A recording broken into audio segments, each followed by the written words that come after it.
set, like part of this what they call these employee resource groups at USA Today. So they sent me this. I love this baby thing, but I was so bummed because it was like they only made so few of these. I literally had it for like a month before I thought I lost it. And I was like, way to fucking go. And then it turns out I did lose it. And this got my ass ended. Well enough. I'm like, oh. I had a whole morning period. I was like, fuck did I do?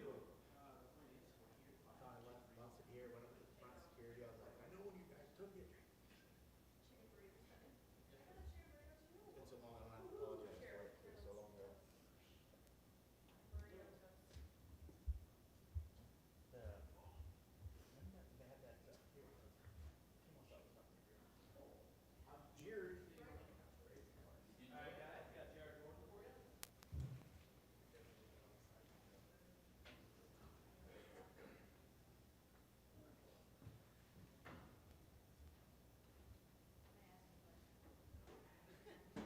What's up? What's up? Morning, bud.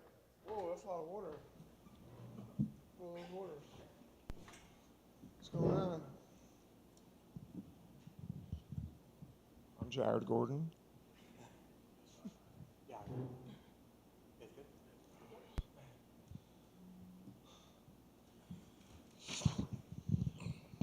Jared, Alex, how are you? I'm well. How are you? I'm good, man. 3 days before your fight, how you feeling? All right. I feel great. Ready to go. Happy, grateful, and I'm doing what I love, so that's why we're here. How did you make 145 for so long? It wasn't for so long. Man, it was a struggle for me, man. Big struggle. I'm kind of like, if there was a 150-pound weight class, that would be very ideal for me. It's just a really tough stretch to 45. Very hard. Kill myself type of weight cut camp. More focused on like cutting weight than training. I did really well at 45 though. But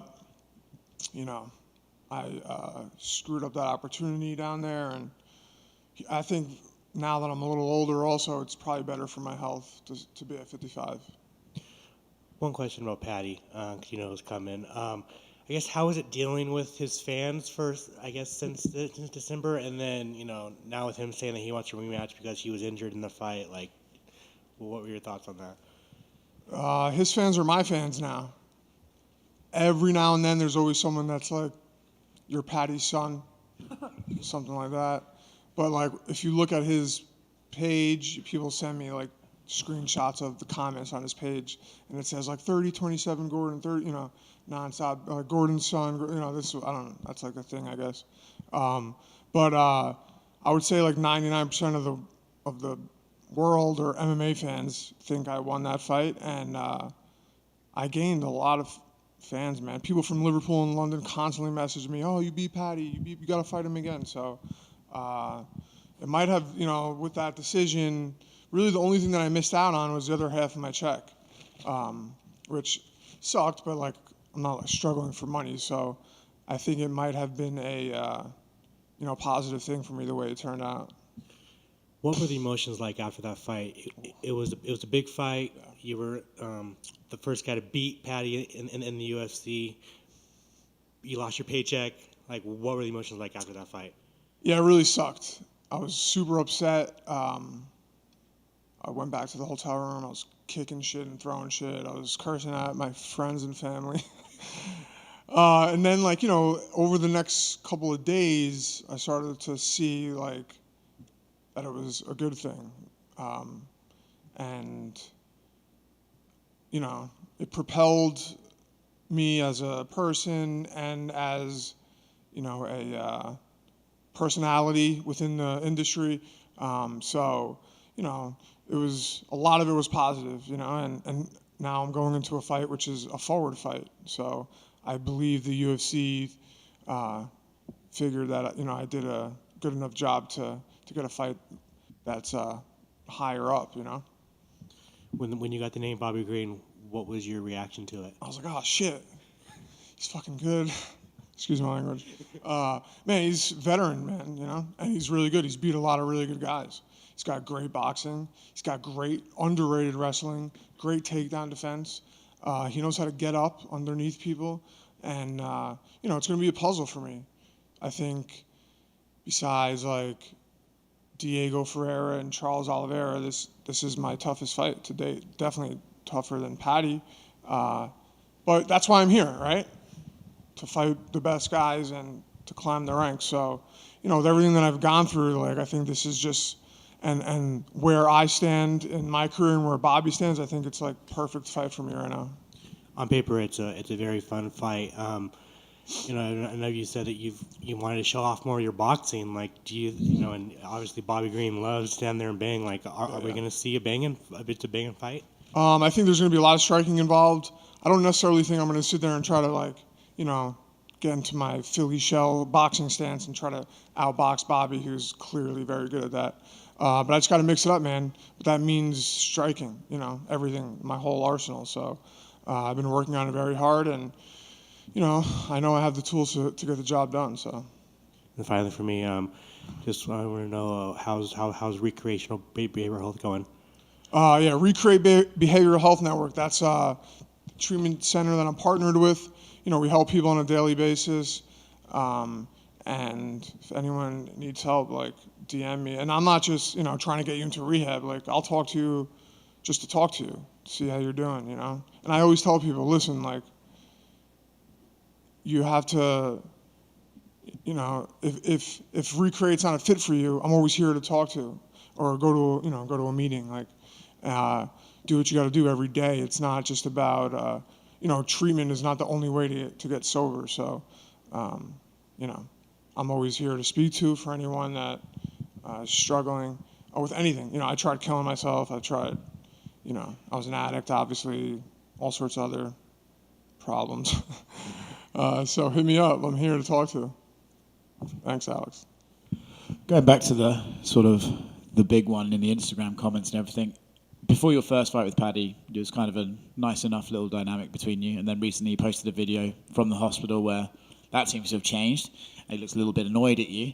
Because you saw what the first fight did for your career in general, would you be happy to take that rematch? Does it just make sense, like, yeah, sure, why not? Because everyone will want to see it based on the first fight, and if he's going to talk about you the way he is doing, it would be bigger. Are you interested in a rematch? Yeah, I'm clearly like living rent-free in his head. He just had surgery and he's in his recovery room in the hospital, and he's in the first couple of words he's talking about is Jared Gordon. If I thought I want to fight and I wanted to move on and upward, I wouldn't be talking about Paddy Pimblett from my hospital bed. But it's not just me living rent-free in his head. It's every other media outlet and person in the industry. Joe Rogan, Nate Diaz, I think, said something. A bunch of people think I won the fight or know I won the fight. So, yeah, I mean, if it was worth it for me, but when I get past Bobby, that's fighting backwards. So unless they gave me some really big spot, it would put me in the spotlight, obviously, and I think, it would grow my brand and grow me as a fighter. But at that point, it's more of a risk for me fight-wise after I get through Bobby. So, but, if they offer me something good and money, then I might think about it. Yeah, of course. I mean, even technically, you've had those 3 rounds with him. If you went into a rematch, I mean, how confident would you be? I know people say you got the victory, but would you just be like, oh, I can suss this guy out right away? Yeah, I think obviously I learned a lot for fighting 15 minutes with him. People were like ripping on me for the 3rd round because I was trying to take him down against the cage. But that was like the only round the judges gave me. So if I won that round, then I clearly won at least one of the first 2 rounds. But I was expecting him to be a lot more unpredictable when I went in there with him. So I was kind of like, I don't want to say gun shy, but I was fighting safely. Because, looking at his first 3 UFC fights, he came out guns blazing. So like, I think that I would just have to like pick up the pace a little bit more and get going a little faster. If there's a next one. Because you mentioned about the criticism in the third round, that just reminded me. Did you hear Dana White's comments afterwards? He was like, kind of didn't even want to talk about robbery. Yeah. He was trying to sort of say the conversation was more about your tactics. What was your reaction to that? Well, so when I first heard what he said, I was upset, obviously. But then when I saw the judges' scorecards and that the third round was the only round I won, it's like the argument kind of gets like erased. Because the first 2 rounds were fun, and I did great in those first 2 rounds. I reversed every takedown he went up for on me. I had like 6 minutes or something of control time. I took him down, and I landed more strikes. So I don't know what world he wins that fight in, But you know what, man? Dana texted me the next day and was like, "We're going to treat your next fight as if you won this one." So, and they did. So thank you, Dana. You said about you were kind of expecting him to be maybe a bit more unorthodox. On Saturday, I mean, Bobby Green can be about as unorthodox as they come in terms of striking. So when you're fighting a guy like that, and you mentioned then, like, oh, that can make you not gun-shy, but reserved and sort of cautious, knowing that can eventually kind of fuck you if the judges don't look at it a certain way, do you have to just be like, well, I might get hit with something unorthodox on the way in, but I have to be aggressive in order to stop that from happening? Yeah, I'm expecting to get punched in the face a lot on Saturday, and I'm expecting there to be blood, from both parties. But, I truly believe I haven't shown my full potential yet in there, and what I'm really capable of. If you watch my first 2 UFC fights, there was a lot of glimpses of who I am and what I could do. And then like the next 2 after that, I got hurt and I got TKO'd in the next 2 fights. So I kind of I kind of just have to keep my job here and started fighting safely. But I'm in the groove right now, man. And I've rattled off some, in my last 5 fights, I'm 4 out of 5. I lost to Grant Dawson, which I did great in that fight, and then he caught me in the last round. It was a tough fight, but I had him shooting for my legs the whole time, and I looked great on my feet. So I learned a lot from that fight. But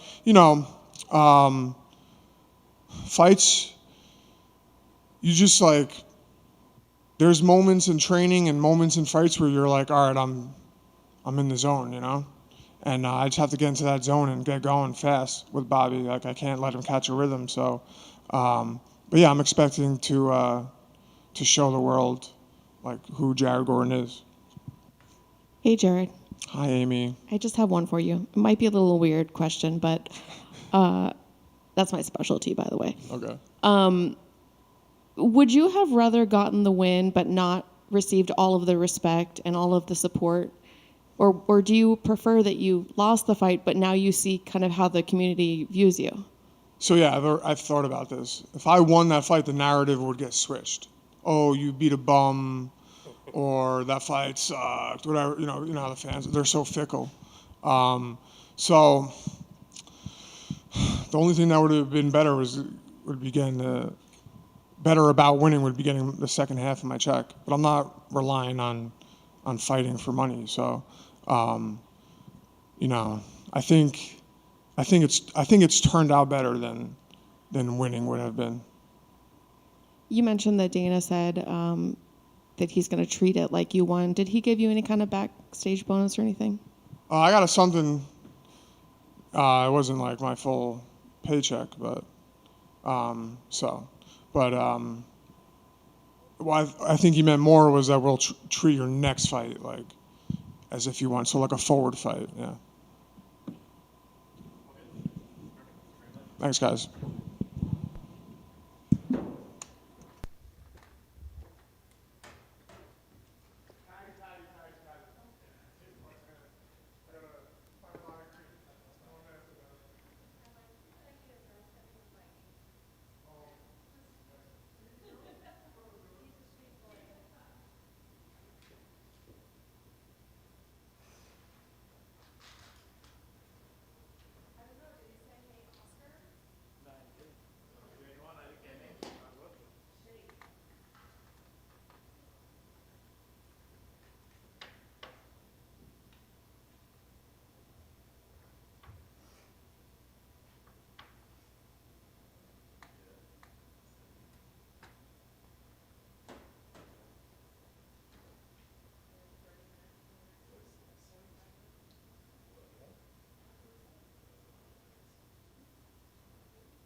mean, if you can get the Thunderbolt's fine, but I don't think the power cable is actually Thunderbolt cable. If you're gonna use it for like gear, like the stream thing here, it has to be like a legit Thunderbolt, like it's not USB.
perked up with that one.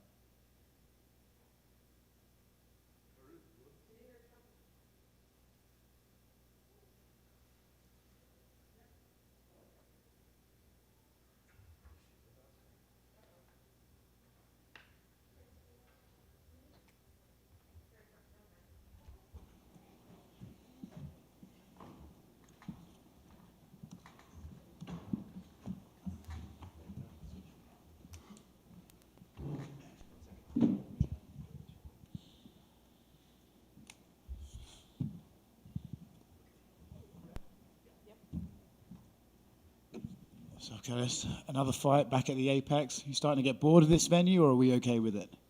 I'm all right with it. It's not a big deal. Yeah.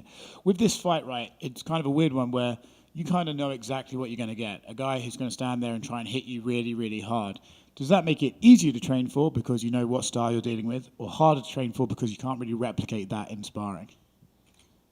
A little bit of both, because yeah, it's hard to replicate the intensity that I'm sure Sergey's going to be bringing, but also a little easier because you're not worrying about a whole bunch of other, him using a bunch of other different offensive attacks. Yeah. It does make it a little easier. I'm sure when you were preparing for this fight, the one that everyone's going to point to is the Overeem fight, right? When he first got to the UFC, kind of got out-grappled in that. Is that it? Do you look at that and go, well, if Overeem can do that, and I know I can do to Overeem, then I know what I can do to this guy? I mean, that's not like, I don't believe in MMA math, because that'll get you screwed up, but I look at that film. I was actually there that night because I fought Francis that night, so I watched it. And yeah, that does give me confidence that if Alistair can take him down and hold him down, I'm confident I can also. Yeah. It's been a while since this topic has come up, but I only asked because of his explosive aggression. Is a smaller cage something you'd rather not be dealing with, or does it not even come into your mind?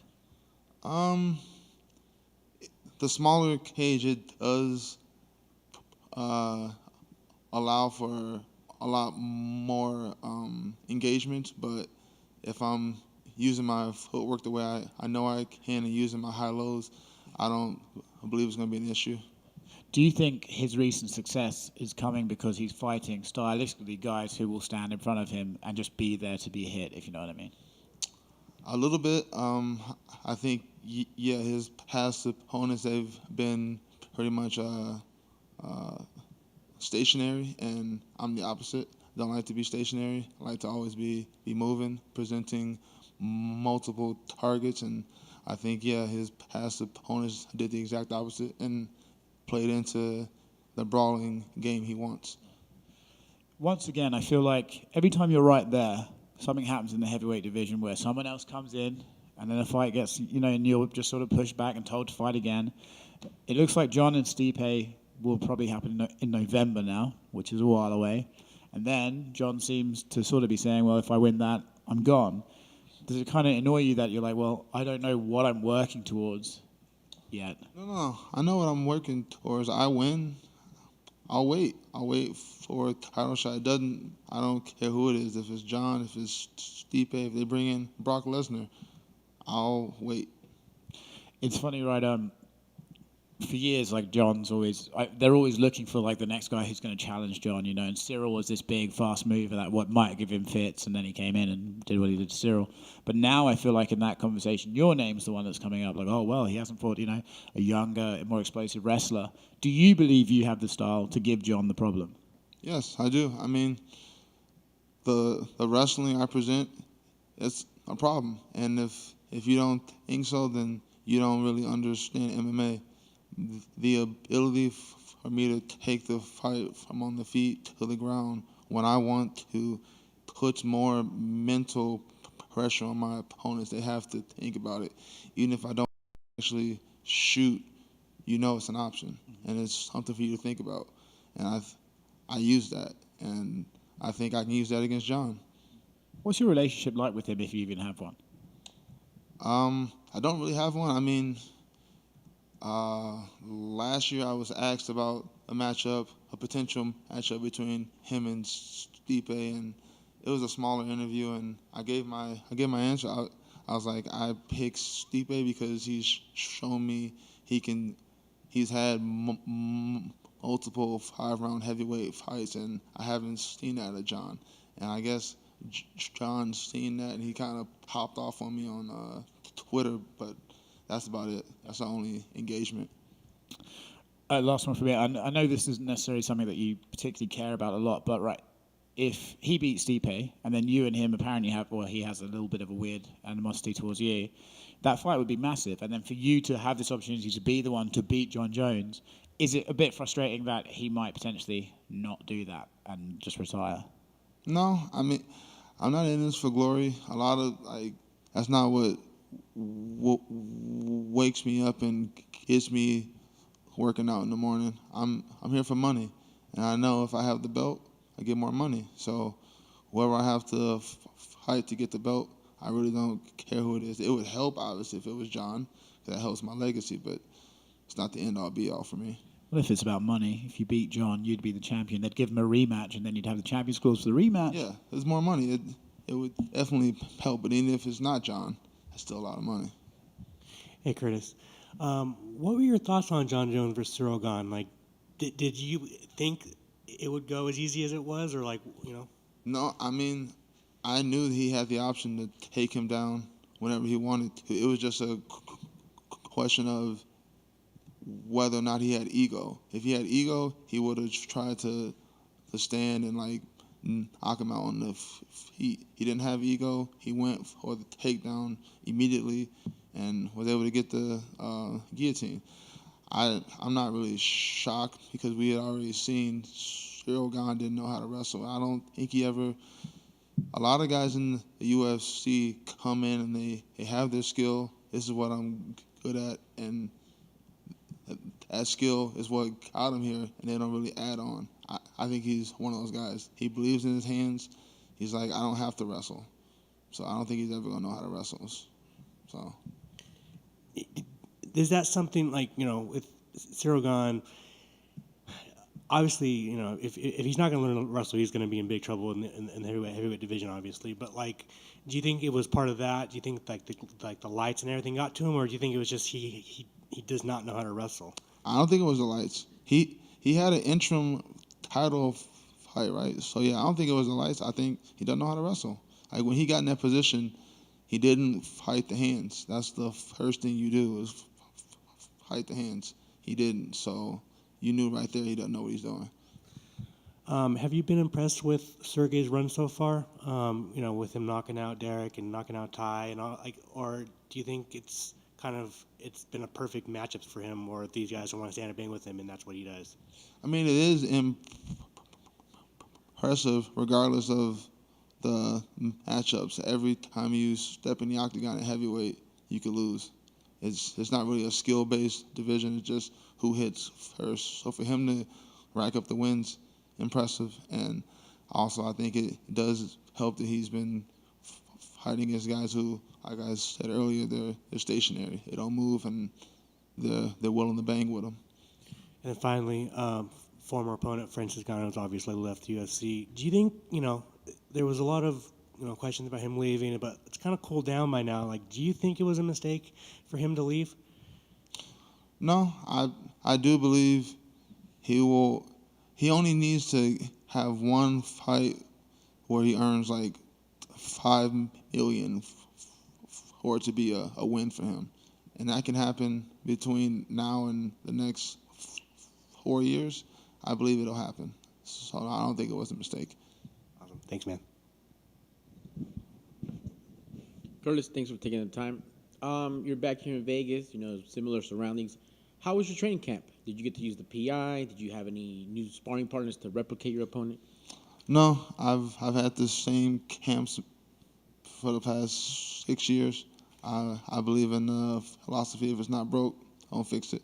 And no, I haven't used the PI. I live in Colorado, and I don't think it's worth the fight out here. So. That Colorado gets you that higher elevation, there's stronger lungs, bigger gas tank, awesome. And last for me, how was that weight cut, if any, the training camp, good, healthy sparring, everything good leading to the big night? It was a great camp, and I really don't have a weight cut. It just happens on its own. Excellent, sir. Good luck on Saturday. Thank you.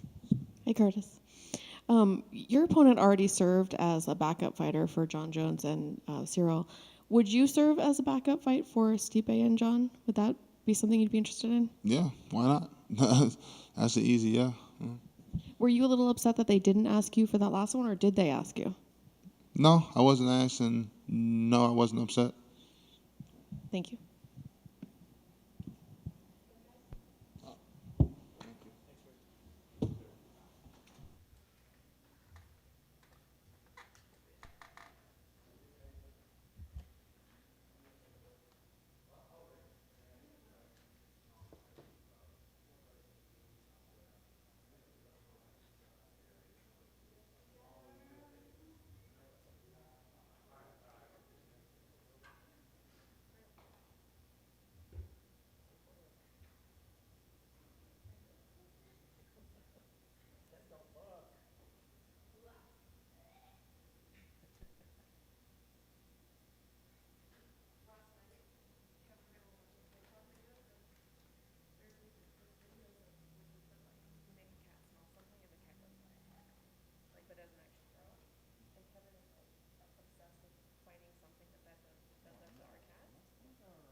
voice so I can have you be my serious assistant. My voice? Yeah. So I'd be like, hey Siri, you could be like, yo, what's up? No, change it. So I'll Google it, say, hey Armando. And you'd be like, ¿qué pasa? I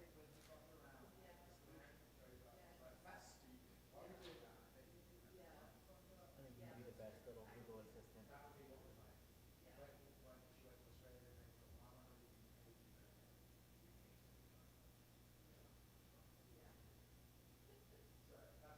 Are you going up there Thursday? Press conference? Tomorrow? Oh yeah, tomorrow. No, see tomorrow, boy. Why did it feel like it was so far away? But you're right, it's just tomorrow. Days go by so quickly.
Would you be interested? I know we're gonna run by in the gym. Would you be interested in taking a segment for the podcast? Yep. No, back at my house or something. Trying to see if we got JMOs on the road, in between airports or whatever.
is a co-main event under a heavyweight main event. I'm curious if that adds a little bit of pressure or if you're just trying to treat it like any other fight.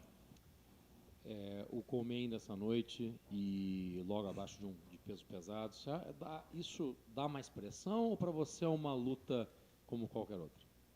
Não, é bom. Dá um destaque maior, a luta é mais visada, mais vista e eu estou feliz por essa oportunidade. I know it's good. It's something that people look at it. It's got some headlights to it. So just more people are going to see it. More people are going to look at it closely. So very excited that we're doing it. Is he trying to get sponsored by Monster or is he just very thirsty? Você está tentando pegar patrocínio, jabazinho da Monster, ou você está com sede que tem 4 garrafas na tua frente? Aí, Inclusive, se ele quiser me ajudar a ganhar um patrocínio da Monster, agradeço e divido com ele o prêmio ainda. Actually, if you can help me get Monster sponsorship, not only I will thank you, but I will share the profits with you. I'll make a call. Eu vou fazer uma ligação. What do we think of Brad as an opponent? Where are his skills, where are his strengths, and where do you find your ability to have success? O que a gente acha do Brad como oponente? Quais são as habilidades dele, quais são as forças e como é que você se encaixa nessa luta com ele? Ele é um ótimo striker, boas defesas de queda e tem boa resistência. Eu não gosto muito de ver a luta do meu adversário e eu vi muito pouco dele, mas eu já tinha visto ele lutar ao vivo, no caso em casa, na minha casa, ele lutando. Então, meu antijogo é porque eu vou para cima, eu brigo, eu busco nocaute o tempo todo e é isso que eu quero fazer. He's got a very aggressive, very good striker, great takedown defense, and I've seen a lot of stamina on him. I've seen a lot of cardio. I tend not to watch fights of my opponents, but I kind of took a look at some fights from him at home. But you know what? In my anti-game, but the way I'm going to protect myself here is actually being offensive and pressing forward and going at him. Cool. He has fought some of the best in the middleweight division's history. You said you don't particularly like to watch his fights, but after you beat him on Saturday, can you go back and watch how he competed against them and then compare yourself and how you think you may do against the names of like Robert Whittaker and Israel Adesanya? Ele já lutou com alguns dos melhores na divisão. E eu sei que você falou que você tende a não ver tantas lutas do seu adversário. Mas você ganhando dele no sábado, você voltaria talvez no passado para dar uma olhada nas lutas que ele teve contra a gente, como o Whittaker e a Adesanya, e pensar, como é que eu me comparo? Deixa eu ver como é que eu tô agora que eu ganhei desse cara, comparado com um cara que lutou contra esses caras. É uma boa visão. Eu não tinha pensado nisso. Foi o primeiro repórter e o cara que falou dessa forma para mim. Gostei da ideia. Pode ser que eu faça isso, mas eu tenho que nocautear ele sábado. I really like that. I mean, it's the first report is actually had that idea. I never thought about actually seeing it that way. Very smart. Sou um cara muito esperto. But the first time this has been approached that way, but I'll consider. But first of all, I have to knock him out on Saturday. Is that what you believe will happen? That you're getting a knockout? E é isso que você acha que vai acontecer, que você vai conseguir um knockout no sábado? Eu nunca prometo nada quando se trata de luta, né? Mas quem me conhece lutando sabe que eu sou um strike, sabe que eu busco nocaute o tempo todo. E dessa vez vai ser mais do que antes ainda. I never promise anything, especially when it comes to fights. But everybody that knows me know that I'm a striker. I'm a guy who always looking for knockouts. And, this Saturday, things going to happen. Hey, Bruno. You're the only fighter to go 3 rounds with Alex Pereira and not be finished by him. Does that show just how tough you are? Cara, você é o único lutador que fez 3 rounds com o Poatan e não teve finalização nenhuma. Isso mostra o quão duro você é? Muitos acham que eu fui lá para sobreviver contra o Poatan, né? Eu não fui sobreviver, eu fui lá para nocautear o Poatan, mas não consegui. E foi uma grande luta e fico feliz por ter... A galera hoje sempre comenta, quando ele fala disso, a respeito dele, fala que eu fui o único cara que lutou de igual para igual com ele e eu fico feliz por isso. Mas passou. Eu não posso ficar pensando no que eu fiz com o Poatan, porque minha última luta foi muito ruim. Então, ou seja, passou. A lot of people thought that I was going to go into that octagon to survive Poatan, and that's not what happened. I actually walked in there to actually knock him out. A lot of people come to me and say, hey, you really stood toe to toe. Still, I love when people come up and say something like that, especially him. He talks of the fight and all the respect in the world for everything that he did. But you know what? That has passed. That has passed because I didn't have my last fight was not good, and that's in the past, and I need to worry about that now. And I just want to know if you watched Alex's fight against Izzy and just what his thoughts on it. Eu gostaria de saber, você deve ter assistido a luta do Poatan contra o Israel, e o que você pensa do que aconteceu? Aconteceu, eu acredito, na única opinião que eu tinha, que eu achava que o Adesanya poderia ganhar do Poatan, era fazendo boxe, porque eu sabia que se o Adesanya... Eu lutei com o Poatan, eu sei como é que é a mão dele, o peso do chute. Eu sabia que se o Adesanya fosse fazer Muay Thai, ele ia perder de novo. E ele ia perder, na verdade, também, né? Mas acho que mais um round de luta ali, ele ia ser nocauteado com um chute nas pernas, né? Ele ia terminar a luta sentado, né? E o Adesanya, o caminho dele que eu via era o boxe, né? Quando eu tenho com o Poatan, as vantagens que eu tinha quando eu fazia o boxe com o Poatan. E o Adesanya fez exatamente isso, né? Na primeira luta, deu knockdown, faltando no final do primeiro round. E agora, quando ele tomou o chute nas pernas, que eu acredito que ali ia acabar a luta, mas o Poatan fez o certo, foi buscar o nocaute, o Adesanya tirou aquela carta da manga ali e fez o boxe e nocauteou o Poatan. Eu acredito que foi a única chance que ele tinha de ganhar o Poatan era fazendo boxe. I think that the chance, first of all, the opinion that I have about that fight is that I really thought that what he did was correct. Like it was boxing. From everything that I've seen, I thought personally that my opinion was that his chance against Poatan was actually to box him, because if he went for kickboxing, he was going to be knocked down by kicks. He was going to actually end that fight sitting down. You saw what happened in the first fight. But if I thought that he actually tried to hang with him, I had to hang with him. And my plan against him was to box him, because I felt that was my chance. So I figured that the chance for Israel to win that fight is exactly what he did, to focus on the boxing and take advantage of the opportunity. He couldn't hang with his kicks. So by boxing, he was able to accomplish what he wanted, and you saw what happened. And finally, you haven't fought in Brazil since 2017. Are you looking to hop on that Brazil card when the UFC goes back later this year? E você não luta, finalmente, você não luta no Brasil desde 2017, né? Então, você quer entrar agora, na próxima vez que o Brasil voltar no calendário, e já pular nesse bonde e ir para o Brasil quando tiver o próximo evento lá? Eu estou com saudade de lutar no Brasil. Desde 2017, né? Eu estou Rússia, UFC, Las Vegas, Califórnia. Não lutei mais no Brasil. Dia 21 de janeiro tinha um UFC no Brasil, só que eu nem pedi luta, que eu estava acabado de passar por cirurgia, então eu descartei essa possibilidade. Mas eu quero ganhar sábado, e se tiver o próximo card do UFC no Brasil, até agosto eu quero esperar para estar no Brasil. I really missed fighting in Brazil, as you said, since 2017. Ever since I fought that, I mean, it was like Russia, California, Vegas. And there was that card in Brazil, obviously on January 21st, but I had just come off of surgery, so I didn't want to go through that. But yeah, if the UFC, if the opportunity presents, I would love to hop on that. Up until August, I would definitely. Depois de agosto, né? After August, we obviously would consider going to Brazil. I love that.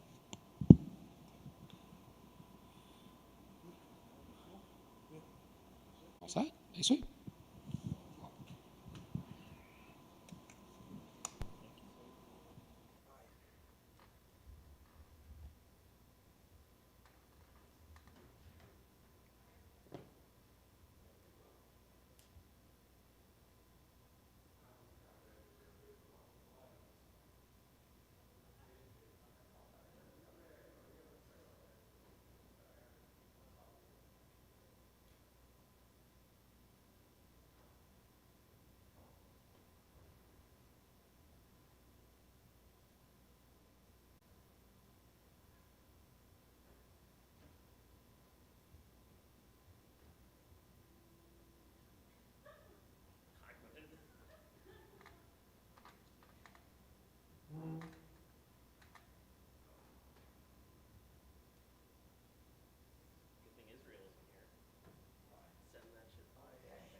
Well, welcome back. First time fighting in Vegas. How does that feel? Добро пожаловать обратно. Первый раз дерешься в Вегасе. Как себя чувствуешь по этому поводу? Всем здравствуйте. Чувствую себя хорошо, настроение отличное. Спасибо. Hi, everybody. I feel really great. I'm in a great mood. Thank you. How does it feel to be in the main event? You've got a big fight ahead of you. What are you looking forward to?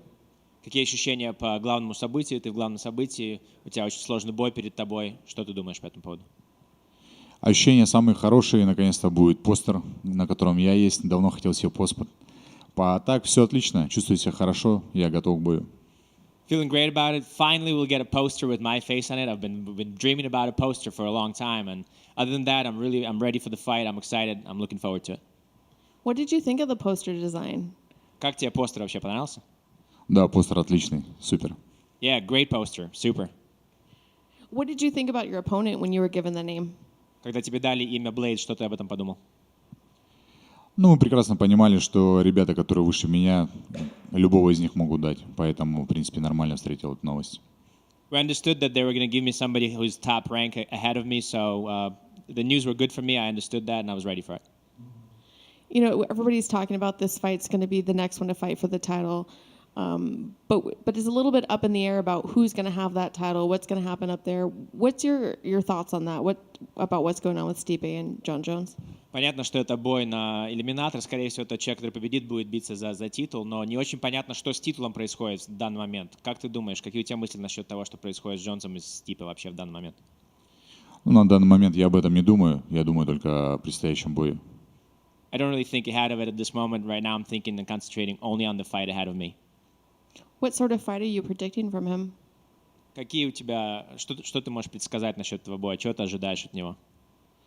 Но я могу сказать, что бой будет очень такой и зрелищный. Это будет настоящее шоу, потому что выйдут два бойца, которые будут хотеть победить. Никто никому не собирается уступать. Поэтому кто придет посмотреть, вас ждет настоящее шоу. I think it's going to be a great show. I think it's going to be a great fight. There's going to be two fighters in there that are not going to be willing to back down. Nobody's trying to give the other person a chance. Everybody's fighting for the same goal. So I think it's going to be a fun fight. It's going to be an interesting fight. And everybody who tunes in is in for the show. Thank you. Спасибо. Sergey, I just wanted your thoughts. You know, you weighed in for UFC 285. I just wanted your thoughts on that fight. What did you think of John Jones' debut at heavyweight? Ты взвешивался на тот бой UFC 285 как зам для этого боя. Какие у тебя мысли вообще про дебют Джона Джонса в тяжелом весе?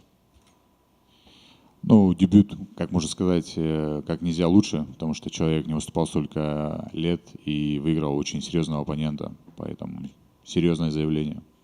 I think it was a great debut for John Jones. He hasn't fought for a long time, and he won such a good opponent. So I think it was a great statement that he's made with that debut. Everyone's talking about your UFC debut against Alistair Overeem, how he took you down. And Curtis is a really good wrestler, but you know, obviously you've improved since that fight. But I don't know, was there something in that UFC debut, maybe like the lights, the not experience that? What went on in that first fight? Все вспоминают твой дебют в UFC, когда ты вышел против Overeema, он тебя перевел, и все прекрасно понимают, что Blaydes очень хороший рестлер тоже. Но что именно произошло в том бою? Может быть, это яркий свет того, что это твой дебют в UFC, или что произошло, почему так прошел тот бой? Это, наверное, уже один тоже 5-й или 10-й вопрос. Акклиматизация. Была акклиматизация. В Китае часовой пояс там большой, нужно было приехать пораньше. Вот. Обычная акклиматизация. Но я ни в коем случае там не говорю, что там как-то что-то проиграл. Но я после этого понял, что нужно раньше приезжать, чтобы проходить акклиматизацию. I've been asked this question 5-10 times before, but I'll say it again. I guess it's acclimatization. So there's a time difference between China and where I was, and I didn't come there on time. I realized from that fight, and I learned that in order for me to be in the top shape, I have to come to the place where I'm fighting way earlier to get acclimatized. How early did you come to Vegas? Как рано ты приехал сюда? Как давно ты приехал сейчас сюда?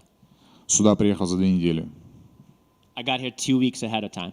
Wow, awesome. And then finally, just a main event, big fight. How does it feel to be in your first UFC main event? Главное событие этого карда. Какие ощущения, потому что ты в главном событии? Ну, ощущения самые хорошие, потому что ты всю жизнь трудишься, идешь к этому, и хорошо, когда твой результат, твой труд, он не напрасен. Ты идешь к тому, чтобы выступать в главных событиях вечера. И я кайфую от этой обстановки, я всем доволен, мне это очень нравится.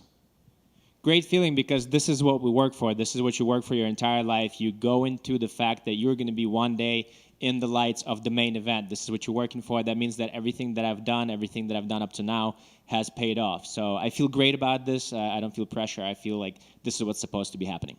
Thank you. Just going one question off what he said. Blaydes came in here and it made it seem like he doesn't think you have any sort of takedown defense. What is your response to that? And if he thinks that you're only a striker, is he making a mistake there? От того вопроса оторвемся, что Blaydes сюда пришел, у него было интервью, и он сказал, что у тебя нету никакой защиты от перевода, то есть он тебя в любом случае сможет перевести. Как ты думаешь, он недооценивает твою защиту или что ты вообще думаешь по этому поводу? Ну что здесь сказать? Будет бой, мы там посмотрим, сможет он мне перевести или не сможет. What can I say about it? We'll have a fight. We'll see if you take me down or not. Sergey, besides being all business, do you still get to enjoy this moment? You mentioned being on the poster. You are on the poster. You are in Vegas. This is the fight capital. Do you still get to take all that in and smile a little bit that you made it? Понятное дело, что ты очень настроен на бизнес, на дело, но кроме этого, твое лицо на постере, ты находишься в столице мира, боевого мира. Для тебя это тоже какие-то ощущения хорошие все-таки есть, ты иногда улыбаешься по этому поводу, как бы задумаешься. Да, конечно, в целом вся атмосфера, обстановка, место, это все очень интересно, круто, поэтому я получаю удовольствие от этого. Yeah, of course, it's great. I mean, the whole atmosphere, the atmosphere of the fight week, the atmosphere about this city, everything's great. I think I'm enjoying it. If I'm not showing it, I am enjoying it.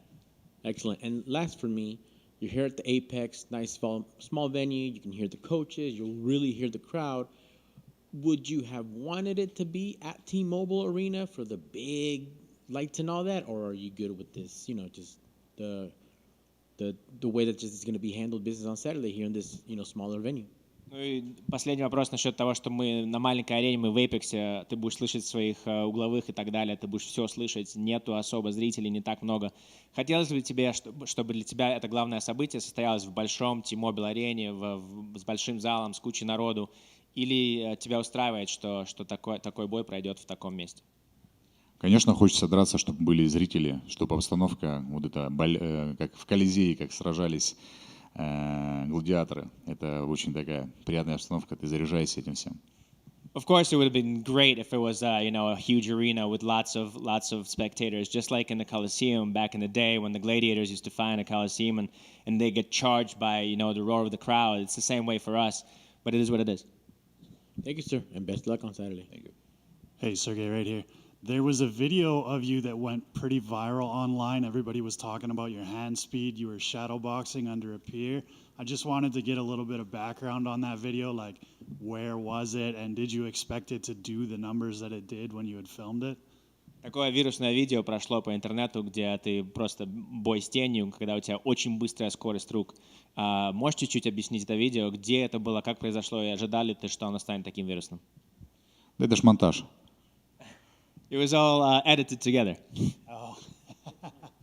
And you had talked about the bonus after the last fight. Did you buy yourself anything nice after the bonus? Ты говорил, что наконец-то за прошлый бой тебе дадут бонус. Получил бонус и на что его потратил? Что-нибудь классное купил? Да, отлично получил. Да нет, не купил, все в копилку. Yeah, I'm happy that I got the bonus, but no, I didn't spend it. I put it right in the piggy bank. Why don't you have a nickname? Чего у тебя нету кликухи? Серега? Серега is my nickname. I have a question. To those who've misunderstood you throughout your life and who underestimated you, what do you want to say right now to make it very clear that you are a professional fighter? Тем людям, которые тебя неправильно понимали, или тем людям, которые тебя недооценивали в течение всей своей жизни, что бы ты хотел им сейчас сказать, что я профессиональный боец, чтобы они наконец-то поняли, чем ты занимаешься и кто ты такой? Да на самом деле, кто там недопонимает и так далее, мне особо не интересно их мнение. Я эту работу делаю прежде всего для себя. И, конечно же, те, кто болеет, поддерживают, очень приятно, им огромное спасибо. А кто там, что-то им не нравится, это их проблема, их личная. Those people that underestimate me or don't understand me, I don't care what they think. I do this job, first of all, for myself. This is what my life is about. I'm a professional fighter, and those people that support me and those people that are my fans, they understand what I'm doing. And those people that don't, those people that don't care for it, and I don't care what they think. Thank you.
Well, We'll talk about it. We'll talk about it. we'll start with the big wad of cash you've just thrown down on the table. Is this to share with the room, or what's the money representing? Oh man, it represents a couple of things. It's a part of my outfit for one.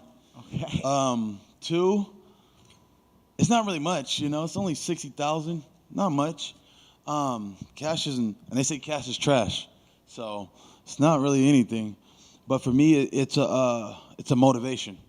It lets me know exactly what I'm looking for, and lets me know that this is what I'm aiming for every time I go to fight.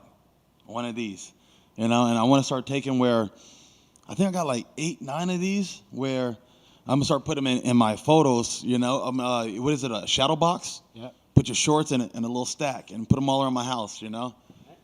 So it's really motivation for me to let me know and fighters know that this is what I do it for.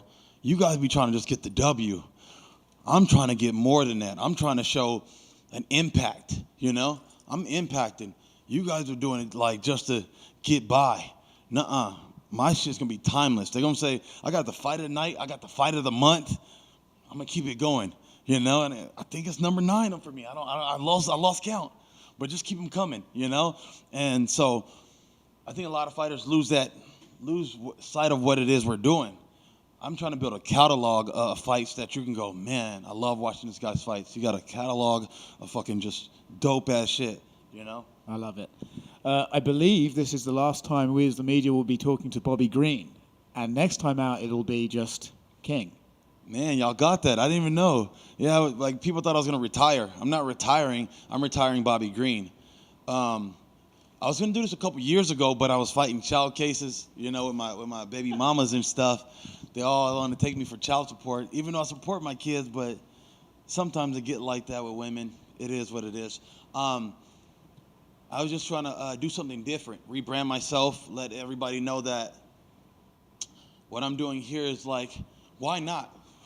I woke up today and I'm like, I've done everything I really want to do. Why not change my name? Who else wakes up and says, hey, today I'm going to change my name, Fuck it, let's do something different. I'm totally different from all the other guys on the lineup, and that's one thing I'm setting myself aside. Ever since I was like a little kid, I never wanted to be like you guys. When y'all go left, I'm going to go right. And when y'all go right, I'll go left. Everybody told me my style wouldn't work. Everybody told me this is different and that. Yeah, I do everything different from y'all.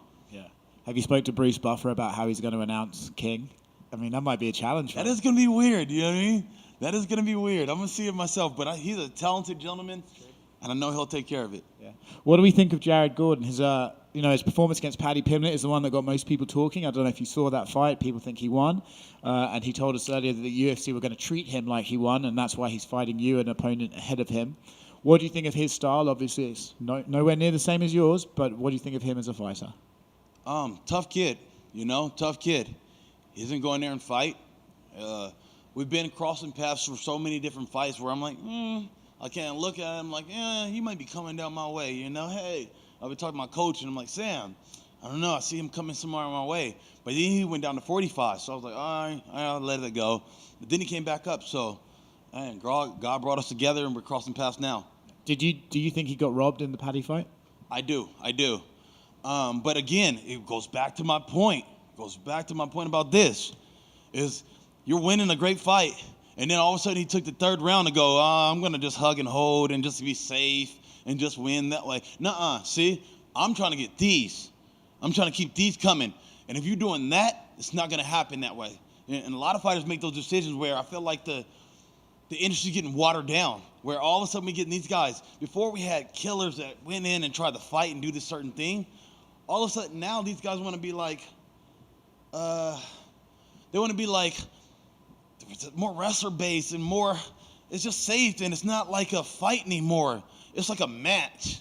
Yeah. I'm like, who wants to see a match?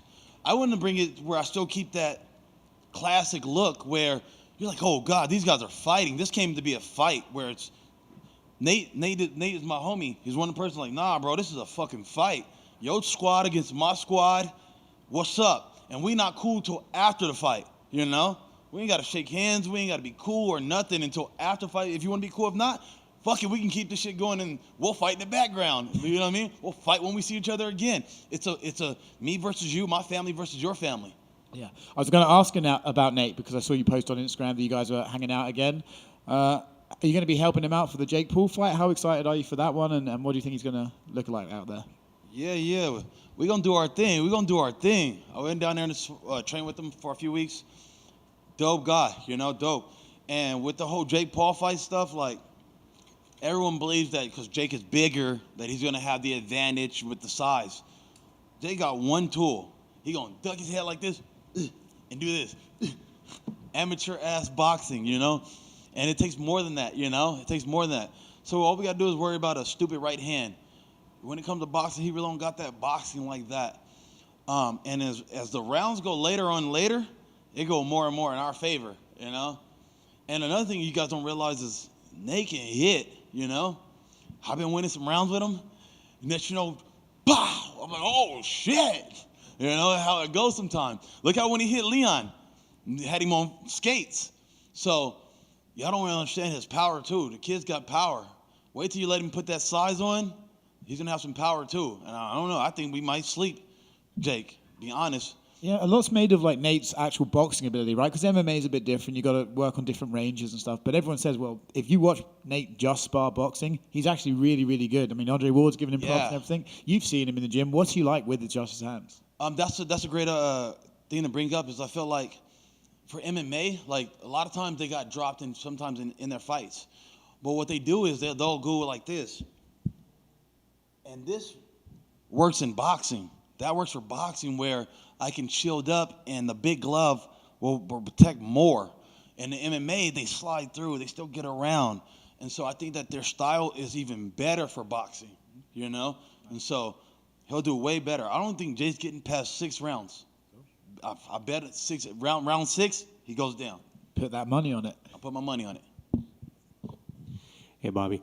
Obviously you've been in the game for a long time, man, but did you learn anything from your last fight against Drew Dober? Did I learn anything? Possibly. I realized that most of you guys want to push me against the cage, and that's probably what Jared Gordon's game plan is. We're either fighting in a small cage. I wish I would have had the bigger cage, the audience, and to be able to do what I do, but I noticed that and I learned that part. But besides that, bro, be honest, the past is the past, and I wake up the next day and I didn't forgot about the past. I got almost 50 fights, bro. And sometimes in this industry, I already accepted in my head was, hey, at some point in time, you're going to go down on your shield. If you didn't fought this long with this many guys at this level, sooner or later you're going down on your shield, and you better be okay and know this is part of the game. Some game you're going to have a game where you got out there and the motherfucker threw a Hail Mary. It's just what it is. He threw a Hail Mary, and hey, the guy caught the ball. We'll go home, but we know who we are. We know we the champs, and it's okay. It's okay. He can have that one. I'm happy for Drew. He's a great guy. Any guy I could lose to, that guy is got fucking. He's class. He's a class act. So that is what it is. But at the same time, like my thing is this. One of my favorite fighters used to be Rashad Evans. When Rashad was first coming up, he's standing there with you, bang with you, wrestle with you, do it all. And he lost to me, Lyoto. After he lost to Lyoto, it changed his style completely. Where now all he wanted to do is just wrestle, and he changed to what I'm talking about now, that industry where it's safe matches. I don't want to ever do that with my public, where like, bro, you used to be that. You was that guy. Now you fight nothing like you used to. I'm not going to change a bit. And I hope you don't think that scared me or deterred me from what I do. I'm going to keep this going, hands down, in your face. Let's fucking go. Speaking of the past, you got some backlash for your comments against about the Russians and the Dagestans. I was wondering if you heard Dan Hooker's accusation with Islam and the IV. Why are you trying to get me to go there? You trying to get me killed, You trying to get me to talk that shit. So, I didn't know. Since you're gonna make me do it, I didn't know, because I don't really know about the drug shit. But Joe Rogan said what the fuck is it, the bags, what is the IV bags? I guess they use that to flush PEDs. So now it's like, yeah, that's a little interesting. Now he used an IV bag. What did he use the IV bag for? I don't know. You tell me. And so the speculations just keep going. And somebody else called them Bobby Green theories, so leave it as another theory. Speaking of Dan Hooker, do you still want that fight? Yeah, me and Hooker can get it. You know what I mean? Hooker can get it. I fuck with Izzy, and I don't want to fuck with his team and take them from his team, but I do think we have a potential for another fight at night. I'm trying to leave legacy around, leave a whole catalog of fucking dope-ass fights, and I think Hooker would be a dope one. Two last ones for me. With you changing your name to King, what's your nickname going to be? There is no nickname, brother. I'm just me. You know, I'm just me. Like a nickname is an alter ego, you know? Like you're this when you're there. Now I'm this all the time. I'm me who I am, and I'm not trying to change that. And this is what it is. I'm just going to be me. And your head tattoo, did that hurt? My head tattoo? Oh, fuck. This was the worst one of all. I thought my eyelids was going to hurt. God bless with my eyelids. I thought that was going to be my worst. But the head one, 28 hours, you know, didn't have to go get it redone. This shit was fucking hell, especially when you smoke weed too, it'll make it worse. This shit intensifies the pain. You feel it more. Like, oh, fuck. I felt it in my legs. I felt it in my hands. I'm like, how do I feel in my hands? It hurt in my hand. You regret it all, or? Do I regret it? No. I'm the only black guy you're going to see with a tattoo on his head. I keep telling you, I'm different. Let them guys be the normal guys. Y'all could be normal. I'm me. I'm that guy. I'm me. I'm not trying to... Like, I used to get so jealous of guys that were coming up in the industry, like, you know, just popping up, and they're stars already, you know, blah, blah, blah. Now I'm at that point where, like, I'm just me, and I'm going to... If you know it and you recognize it, you see it, you go, oh, I like that guy, you know? I'm doing it for those guys, you know? The real recognize the real. Besides that, like, everybody got their own journey. Like, I used to be mad at Sean O'Malley, like, you haven't earned it. You haven't earned it, you know? Now he fought Jan. I'm like, okay, you earned it now, kid. We give you your respect. Patty, you still ain't earned it. But those guys come up and feel like they're the guy. The Rosas kid was talking trash, and I'm like, listen, kid, you just got here. Slow down. Show some little be humble. You know what I mean? Show, like, hey, hold up. You got to earn that shit a little bit more before you could try to blow shoulders around here. I'm almost 50 fights in, brother. Jorge, he just quit at 52. I don't know nobody else right now doing it like me. You know what I mean? Still consistently 3 fights a year. Still busting them out fight of the night. Like, me and Kevin got into a little spat, and I'm like, listen, brother, I'm you. Like, Kevin set the record last year for 11. I think I had 9. One of the fights, I was supposed to fight Jim Miller. I passed out after weigh-ins, or so I would have fought that fight. That would have been 10.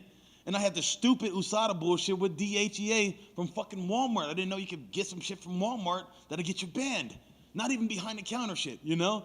On the fucking vitamin section. So I would be right there tied with the young kids. Like, he just got here a couple years ago. I've been in this bitch almost 15 years. Still be consistent like me. Those guys at my age, like, I talked to Chelsea, and he's like, man, yeah, no, I want to be like that. Nah, Chelsea, you've been popping one a year, yeah. But he kept saying, injuries. Yeah, I know. I fought Dober.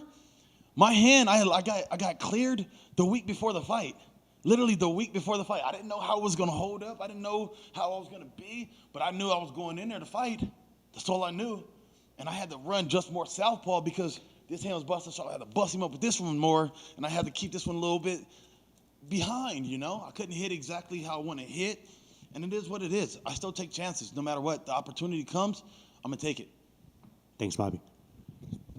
I know you said you don't have a nickname, so I just worked on a few for you. Oh, since you brought some cash, you said it's gonna be part of the outfit. King 60 G's, baby, green. Oh my God. Or King bling bling bling, green. Or my last one and maybe favorite one, King smoking and bringing the green. Yeah, there you go. Those are all options. You those can take are any. all horrible. Okay, you should stick to your job. Okay, stick to what you do. Sure. Let me do the cool shit. You stick to what you do. Okay, that shit was horrible. At least it's 50. You said 60. I'm like, nah. I mean, let's just some extra money from extra stuff. People owe me some money. They threw me some money in there. I'm like, cool, you know? This is my side money. Don't they say Nah. cash is king? Cash is king? Hey, that's pretty dope. That's pretty dope. Now, that's pretty dope. But nah, brother, it's just going to be king. I'm not really trying to, like, I don't even really want a fight name or have a nickname or anything like that. It's just king. And it's really purpose to show people that, you got to understand, I came from foster care. I didn't have a mom, didn't have a dad, you know.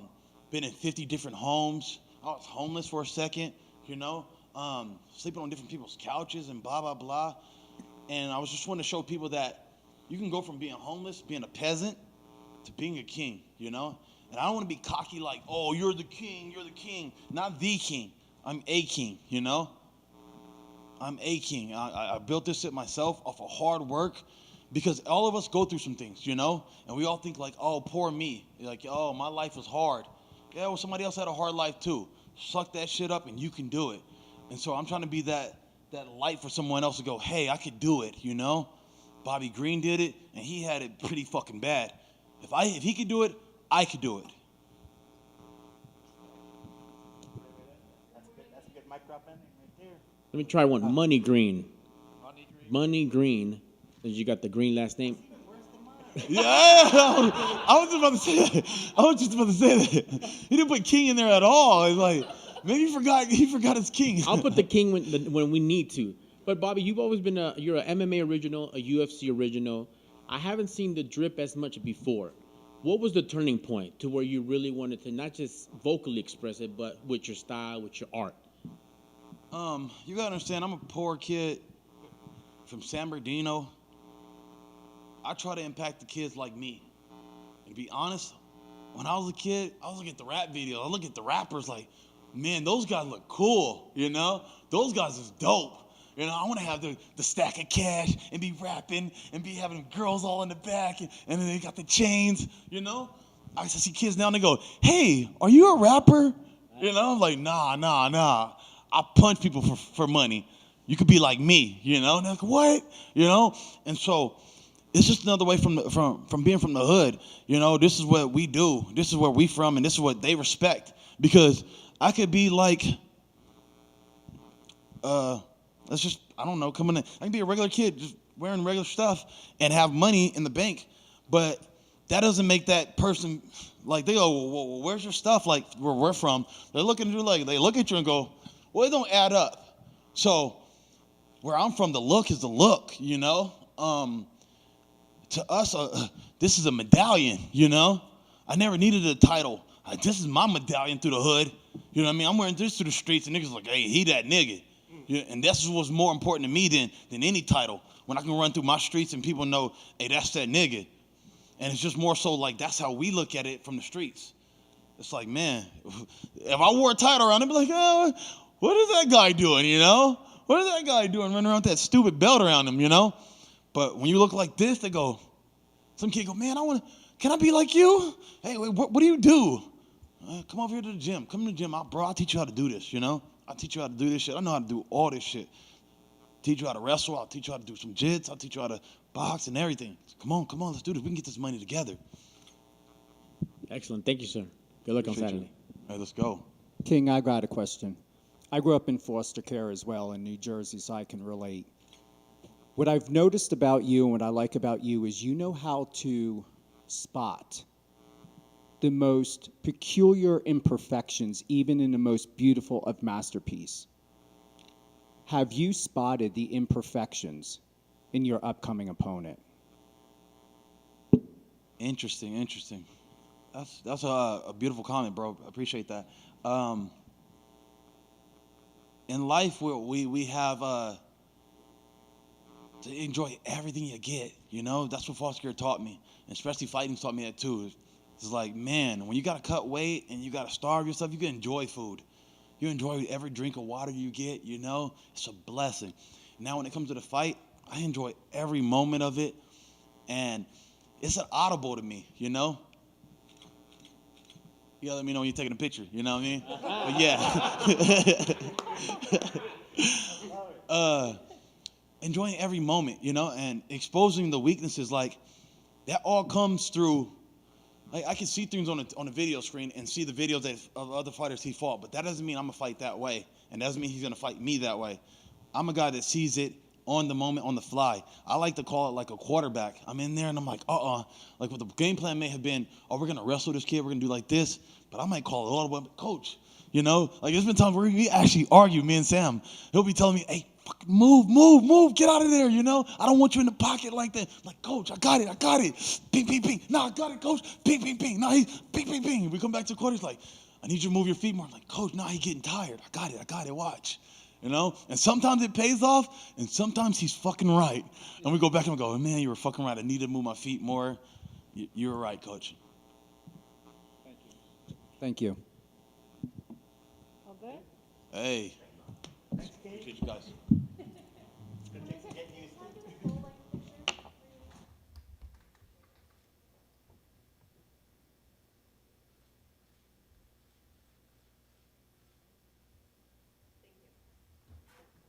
you, guys.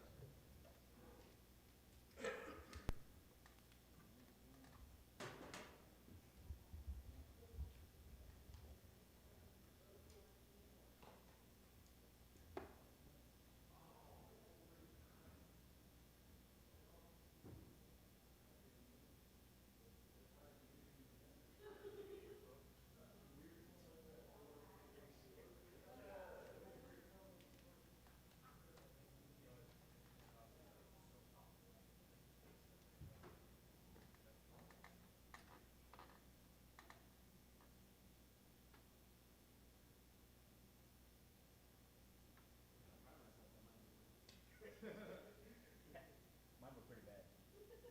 Yours were absolutely shocking. I literally wrote them down in the span of 30 seconds. When you were saying it, I was like, please don't. Please stop. I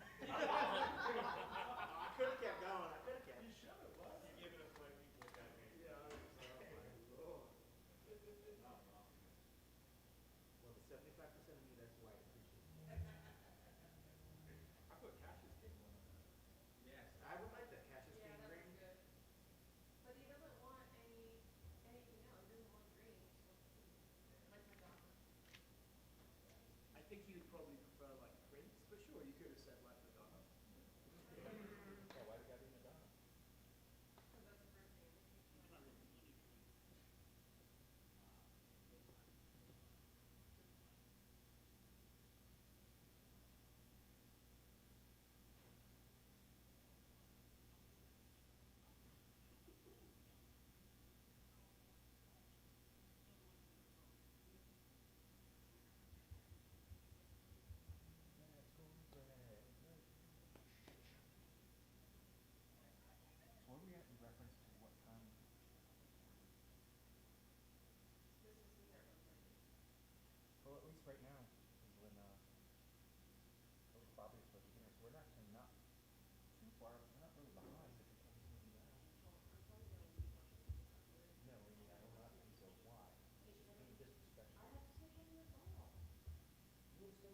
Did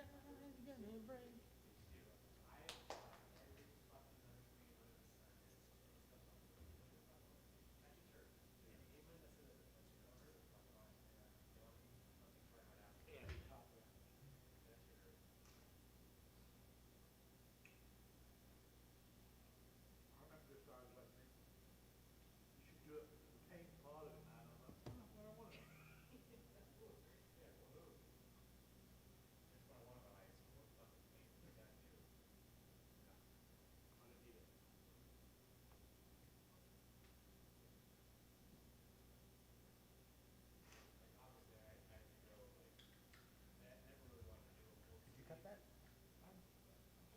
Oh, okay. Well, now you gotta think about it. I'll take it. Aw. Do you usually do square, or what do you do?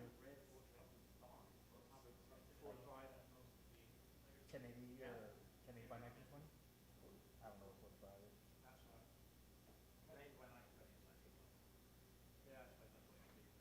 It doesn't matter to me, whatever.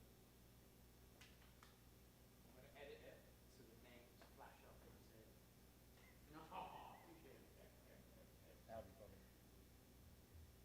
Well, if you're doing the work, you could just do it and collab with me. That's fair, right? That allows me to post it, right? Or does it automatically post it for me if I collab with it? No, you could say, if you like me to collab, I'll let me get to it, right?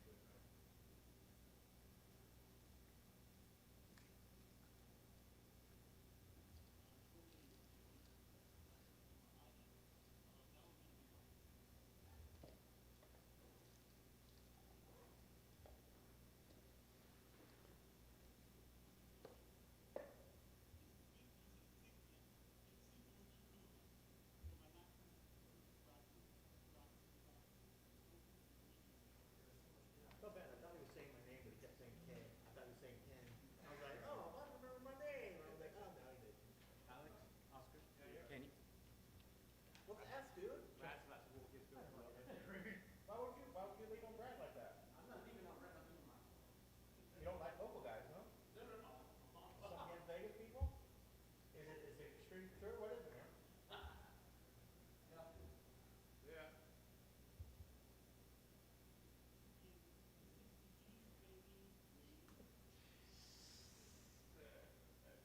Sounds so ridiculous. Oh, see? We could have just rattled off a bunch.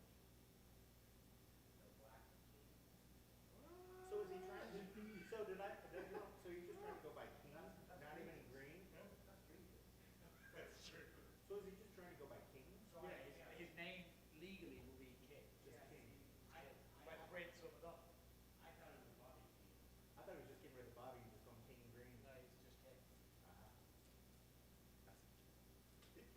Whoa. I'm not bitch. I love him. I'm not gonna claim that. He's still getting the shit for the back in the day when asking a question about something, maybe when like in the post fight or something, or in the media day, he's like, I'm just gonna be coming, I'm getting his face, I'm coming, and I ain't gonna stop. And he's like, oh wait, that sounded weird. He's like, you're gonna cut that, right? I'm like, nope. He's such a good supporter. I love that dude. He's really good. Genuinely one of the nicer guys I've ever supported.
What's up, man? How are you? I'm good, thank you. You know, you've been doing this for a little while now, but when it's a co-main event, do you get like a little sort of like, this is cool, I'm near the top of the card, that's fun? Nah, not really. I don't think it really changes anything except actual card placement. And funny enough is that I had heard on, was it yesterday? Yeah, I think yesterday, somebody had asked me at the gym when I was turning up to train, and they're like, hey, so are you the co-main now? I was like, no, I don't think so. Why? And they're like, oh, because what happened to the song in Ricky fight? And I was like, well, what happened? And then they told me, and I was like, oh, I don't know.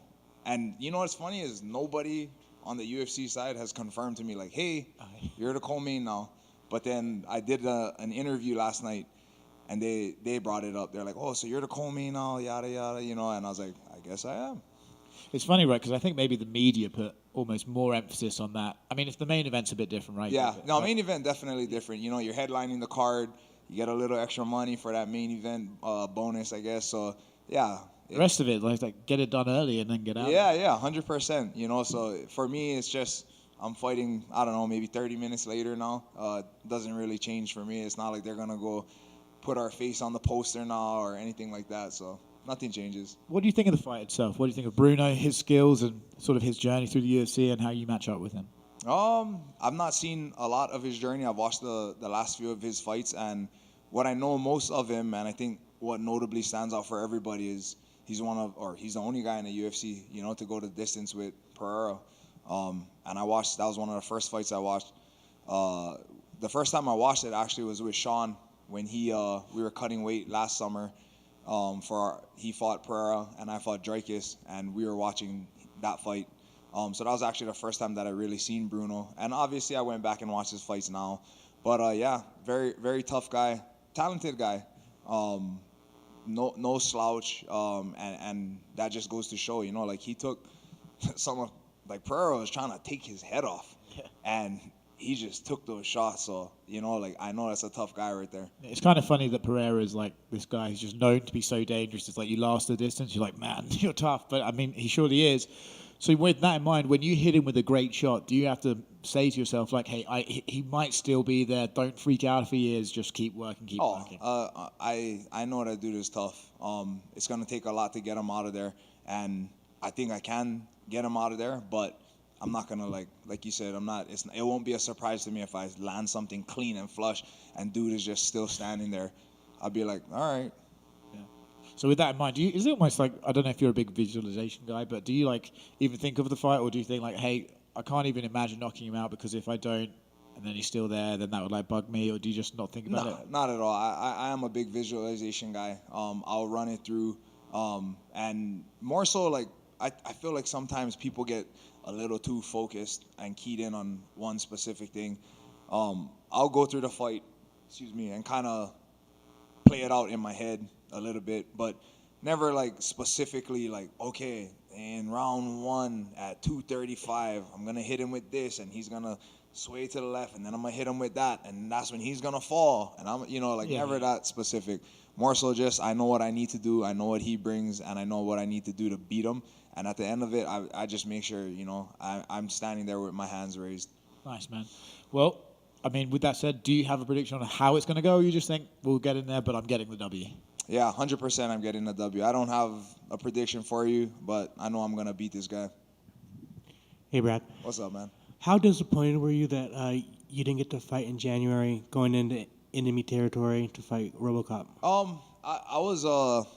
it's funny, I just talked about this with the broadcast team. They were asking me a similar question.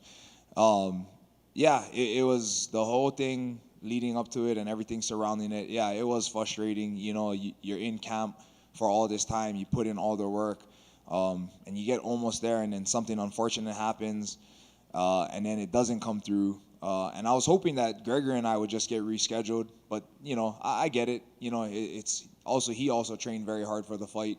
And he's fighting in Brazil. I'm sure that's huge to him. It'd be equivalent of me fighting in Hawaii. So I know that he didn't want to miss the opportunity. So I am glad they found him a replacement. And I wasn't surprised that they did. But once that was all said and done, it was about getting myself a fight. Initially, I was kind of bummed that the fight was so far away. This was January when all of this went down, and then here I am in April, you know. So I was bummed about that, but it is what it is, you know. This is the fight game. This is how it goes. I can't dwell on it too long. I just have to get back to work. You have a lot of teammates fighting in Hawaii this weekend. Yeah. You're fighting in your new home in Las Vegas. Yeah. I mean, obviously you would love to fight in Hawaii, but is it kind of bittersweet you have a lot of teammates fighting in Hawaii this weekend? Nah, not at all. I'm happy for them. Happy for like Kai Boy, who is getting to fight at home. You know, it's something. I just did an interview with a news station back home with Rob DeMello, and he was asking me, you know, like what would it mean to you to be able to fight back in Hawaii again? And I was like, man, it would mean everything. You know, when I first got into the UFC, I was very, very optimistic about it. There was all these rumors swarming, and it went on for years. And I got to the point like, it ain't happening. It ain't gonna happen. And then most recently when, you know, when Max was getting together with the HTA, the tourism people, whatever, and then all of that came out, and it was like, okay, like, let's not get our hopes up again, but let's get our hopes up. That was the final straw for me. UFC Hawaii is not going to happen in my lifetime. In my career, I should say. In my lifetime, maybe. In my UFC career, highly doubt it. Speaking of Max, man, Hawaiians are known for their fucking chins. I mean, what is this guy made of? Like, he's absorbed the most amount of damage in the UFC or significant strikes, but he's never been dropped. Like, what's that guy made out of? I don't know, man. Whatever he's secret juice or whatever, I need some. But no, Max, I mean, just another stellar performance from him. You know, like it's funny because I felt like even though the odds were in Max's favor, I felt like a lot of the people I spoke to thought Arnold Allen was going to win. And I just was like, how? Like, I don't see it. Like, don't get me wrong. Like, I'm not trying to slight Arnold Allen. Like, and in fact, I think Arnold Allen's stock went up from that fight, in my opinion. But in that fight, I could be biased, but I had it 4-1 and Arnold only winning that last round. But that's when he really fucking impressed me, is that last round. Like, his corner talk, like him just being like, hey, yeah, what did they say? World War III or something? I was like, damn. I was looking down, and then when they said it, I was like, wait, who said that? And they were talking to Arnold, you know, and I was like, oh, this guy is game. And then it was like, okay, it's easy to say that, you know, the cameras are on you. My man came out swinging. I was like, okay, he means it. I was like, bro, Max, you put on a masterclass performance. Please do not get caught. Because, hey, Arnold Allen can crack. Max can take a shot, but Arnold Allen can crack. So it's like flip of a coin, you know, what's going to happen. But, yeah, I think Arnold's stock went up, and obviously Max is Max. So, what was the biggest thing you took away from the Dricus Duplessis fight? Like, what was the biggest lesson? What did you learn from that fight? I actually learned a lot from that fight. That fight was very frustrating for me after, because when I watch it back, the way I felt, and then especially in that first round, I completely dominated him. Like, he did all his like things that he does, and I shut it all down. The striking, he tried to wrestle, I dominated him there. On the ground, we went on the ground, I dominated him there. And I remember just like going to the bench in after that round and being like, I got this guy. And maybe that was my downfall. Maybe somewhere me saying that to myself let my guard down slightly, you know. And again, not taking nothing away from Dricus. It was a fight, and he did exactly what he needed to do. He came out strong in the second, opened up a cut above my eye, which messed with my vision, and then ended up hitting me with a knee, which broke my nose, and that just shot my tank. Like, I could not breathe, worth a shit. But again, I'm not making any excuses.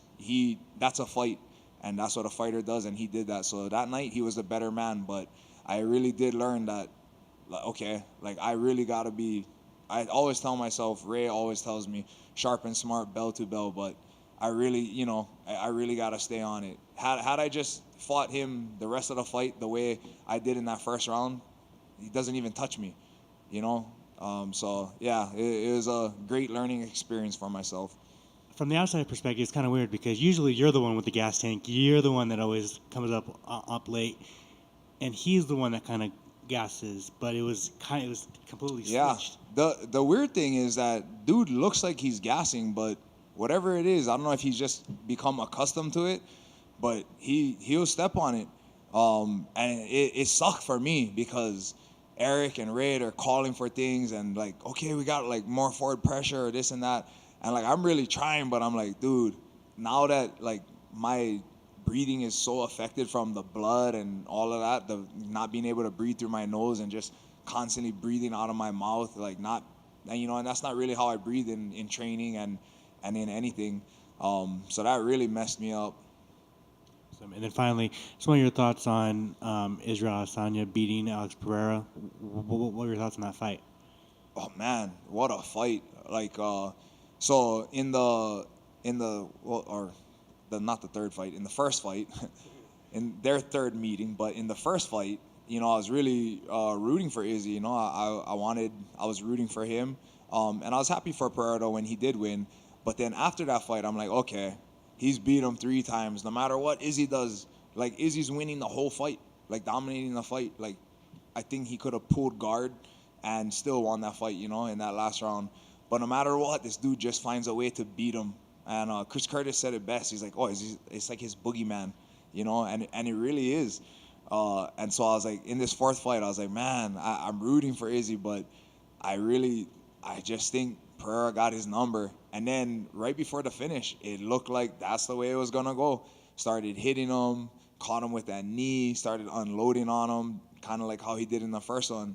And fucking Izzy just uncorks a bomb of a right hand. And man, for a fan, that was an exciting fight.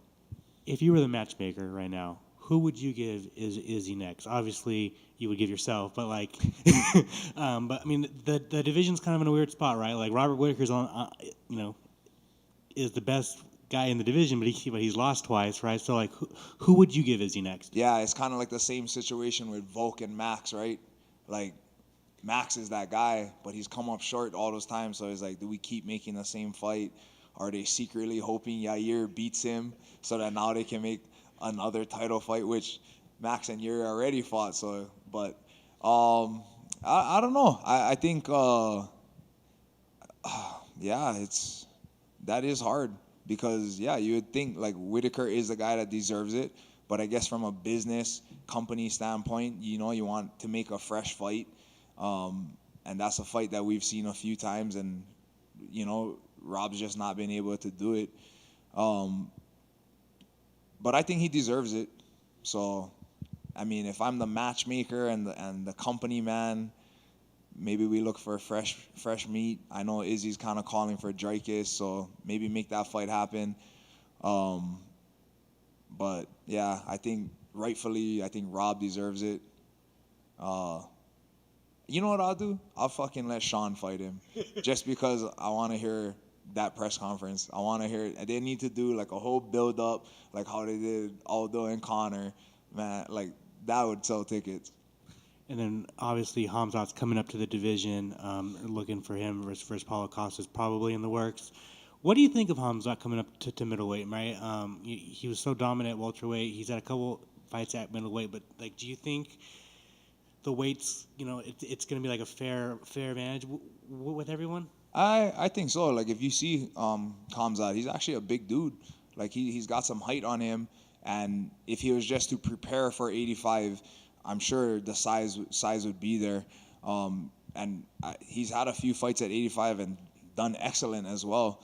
So I don't think him at 85 is a big deal. But as far as him like leapfrogging everybody, to get a title shot, nah. Like, let him fight some of the top guys, at least in the top 10, 15, and let him build himself that way. And then he gets through those guys the way he's been getting through guys at 170. Then sure, he deserves it. He's got the name and the hype behind him. So why not? Thanks, Brad. Yeah. Just one for me. Knowing your fight style, you're always a guy that if you're able to, you're going to bring the fight to your opponent.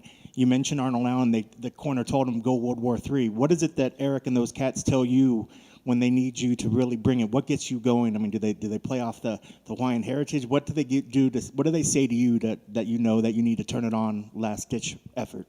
You know what? Like, luckily for me, like I'm easily motivated in that way.